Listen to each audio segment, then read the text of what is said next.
ഹരിയാനയിൽ നിൽക്കക്കള്ളിയില്ലാതെ ഓടുന്ന BJPയുടെ കേന്ദ്ര നേതാക്കളെ ഞെട്ടിച്ചുകൊണ്ട് അവരുടെ ആഭ്യന്തര സർവേ റിപ്പോർട്ട് പുറത്തു വന്നിരിക്കുകയാണ്. വെറും 22 സീറ്റുകളാണ് രാജ്യം ഭരിക്കുന്ന സംസ്ഥാനം ഭരിക്കുന്ന പാർട്ടിക്ക് ലഭിക്കുക എന്നാണ് അവരുടെ ആഭ്യന്തര സർവേയിൽ വ്യക്തമാകുന്നത്. കോൺഗ്രസിന് 63 സീറ്റ്. വ്യത്യാസം എത്രയെന്ന് ആലോചിച്ച് നോക്കൂ. ഇതുവരെ പുറത്തു വന്നിട്ടുള്ള കൊള്ളാവുന്ന പ്രീപോൾ സർവേകളെല്ലാം BJPക്ക് 30-ൽ താഴെ സീറ്റുകൾ തന്നെയാണ് പറയുന്നത്. ആകെ BJPയുടെ അടിമകളായി നിൽക്കുന്ന 1-2 ദേശീയ ചാനലുകൾ കഴിഞ്ഞ ലോക്സഭാ തെരഞ്ഞെടുപ്പിൽ സർവേ നടത്തി പൊളിഞ്ഞ ഐറ്റംസ്, അവർ നടത്തിയ സർവേകളിൽ മാത്രമാണ് BJPക്ക് 30-ന് മേൽ സീറ്റ് പറയുന്നത്. അവരും ആരും BJPക്ക് കേവല ഭൂരിപക്ഷം മറികടക്കാനാകുമെന്നുള്ള പ്രവചനം നടത്തുന്നില്ല. ഇപ്പോൾ BJPയുടെ ആഭ്യന്തര സർവേയിൽ തന്നെ സ്ഥാനാർത്ഥി നിർണയമൊക്കെ പൂർത്തിയായതിനു ശേഷം 22 സീറ്റുകളിലെ ജയിക്കാനാകൂ എന്ന് പറഞ്ഞു വയ്ക്കുമ്പോൾ തന്നെ BJP എങ്ങനെയാണ് ഹരിയാന തെരഞ്ഞെടുപ്പിൽ തകർന്നടിയാൻ പോകുന്നത് എന്നതിൻ്റെ നേർചിത്രമായി കഴിഞ്ഞു. അതിനിടയിൽ മറ്റൊരു പ്രധാനപ്പെട്ട സർവേ ഫലം കൂടി പുറത്തു വന്നിരിക്കുന്നു. ഹരിയാനയിലെ ഓരോ നിയമസഭാ മണ്ഡലത്തിലെയും സ്ഥാനാർത്ഥികളെ പ്രഖ്യാപിച്ചതിന് ശേഷം DPARC എന്ന് പറയുന്ന ഏജൻസി അവർ ഓരോ മണ്ഡലത്തിൻ്റെയും സാധ്യതകൾ വളരെ കൃത്യമായി അടയാളപ്പെടുത്തി പുറത്തുവിട്ടിരിക്കുന്ന സർവേ ഫലത്തിൽ BJPക്ക് പറയുന്നത് വെറും 7 സീറ്റുകളാണ്. സംസ്ഥാനം ഭരിക്കുന്ന പാർട്ടി വെറും 7 സീറ്റുകളുമായി 3-ാം സ്ഥാനത്തേക്ക് പിന്തള്ളപ്പെടുമെന്ന്. സ്വതന്ത്രർ BJPയേക്കാൾ സീറ്റുകൾ നേടാനുള്ള സാധ്യതയുണ്ട് എന്ന്. കോൺഗ്രസിന് അവിടെ 68 സീറ്റുകൾ വരെ കിട്ടുമെന്ന്. അതായത് ഒരു ഏകപക്ഷീയമായ വിജയത്തിലേക്ക് കോൺഗ്രസ് അവിടെ കുതിക്കുകയാണ് എന്ന സൂചനയാണ് നൽകുന്നത്. കോൺഗ്രസിനകത്ത് നേരത്തെ ആഭ്യന്തര പ്രശ്നങ്ങളൊക്കെ ഉണ്ടായിരുന്നു. പക്ഷേ അതിനെയൊക്കെ വളരെ ഭംഗിയായി തരണം ചെയ്യാൻ രാഹുൽ ഗാന്ധിയും മല്ലികാർജ്ജുന ഖാർഗെയും നേരിട്ട് നടത്തിയ ഇടപെടലുകളിലൂടെ സാധിച്ചു. ഇപ്പോൾ ഹൂഡയും കുമാരി ഷെൽജയും ഒക്കെ തമ്മിലുണ്ടായിരുന്ന വലിയ തർക്കങ്ങളുണ്ട്.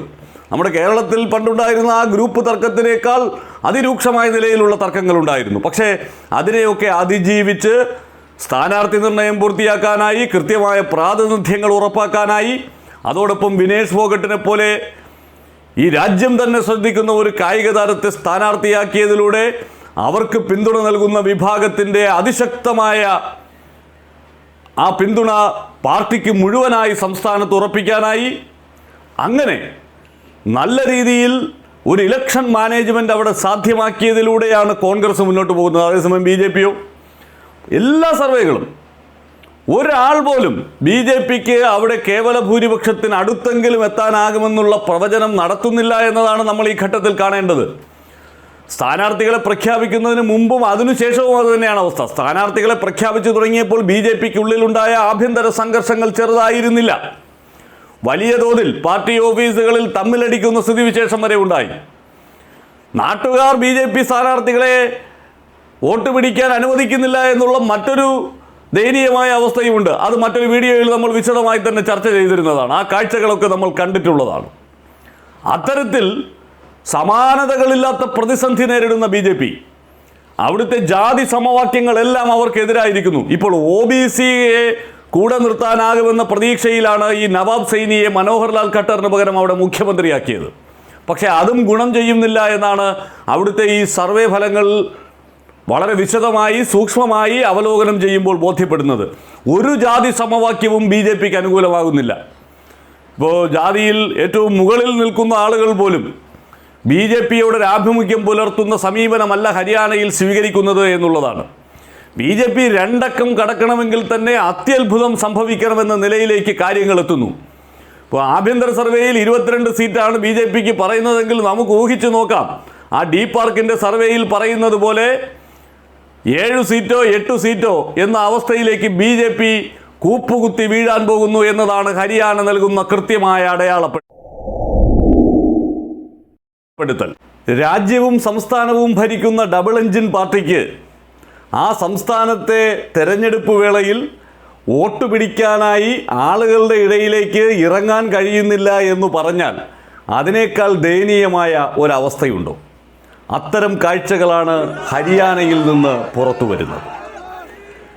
ഹരിയാന മന്ത്രിസഭയിൽ ആഭ്യന്തരമന്ത്രിയായിരുന്ന BJPയുടെ മുതിർന്ന നേതാവായ അനിൽ വിജിനെ പോലും അവിടുത്തെ വോട്ടർമാർ ആട്ടിപ്പായിക്കുന്ന ദയനീയമായ രംഗങ്ങൾ BJP ഹരിയാനയിൽ നേരിടുന്ന ഗുരുതരമായ പ്രതിസന്ധിയുടെ അടയാളമായി നമ്മുടെ മുന്നിലേക്ക് എത്തുകയാണ്.